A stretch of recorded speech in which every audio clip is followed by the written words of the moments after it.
patay na nang matagpuan ng isang negosyanteng senior citizen at dalawa niyang tauhan sa isang compound sa Santo Domingo, Nueva Ecija. Pare-pareho silang may mga tama ng bala ng baril. Ilang gamit din ang nawawala. May unang balita si Jonathan Andal. Sa ibaba ng hagdanan, may lolong duguan, nakagapos ang mga kamay at may tama ng bala sa ulo. Siya si Romulo Sanggalang, 82 anyos, negosyante. Ang kanyang katabing lalaki nakaupo, nakagapos din ang kamay, may tama ng bala at pinuluputan ng alambre sa leeg gamit ang screwdriver. Siya naman ang driver ni Sanggalang na si Theodore Sanggalang. Sa taas ng hagdan, sa loob ng tinutuluyan nilang converted container, may babae namang may tama ng bala sa katawan. Siya si Rose Yuzon, kasambahay ng negosyante. Lahat silang tatlo may tama ng bala at natagpuan sa loob ng isang compound sa Purok 4, Barangay Balok, sa bayan ng Santo Domingo sa Nueva Ecija. Sabi ng mga testigong nakausap ng pulisya, may nakita silang sasakyan na pumasok sa compound bago nila narinig ang pamamaril. Base po dun sa statement ng isang witness, dalawa pong lalaki yung bumaba sa isang sasakyan kulay gray na SUV daw po.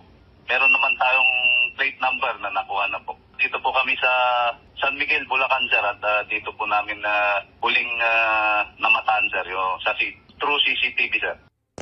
Sabi ng pulisya, ang negosyo ng biktima ay buy and sell ng truck at may mga lupang sakahan sa Santo Domingo. Wala pa po tayong malinaw na nakikitang motibo.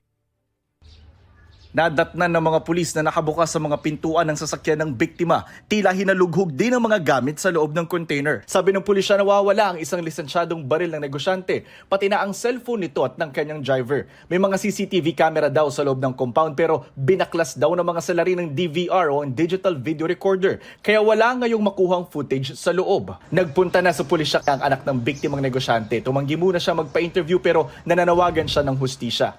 Sa crime scene, may nakuhang 9mm na baril, mga magazine, samot-saring bala na may kasama pang suppressor o silencer na posibleng sa negosyanteng biktima ayon sa pulisya.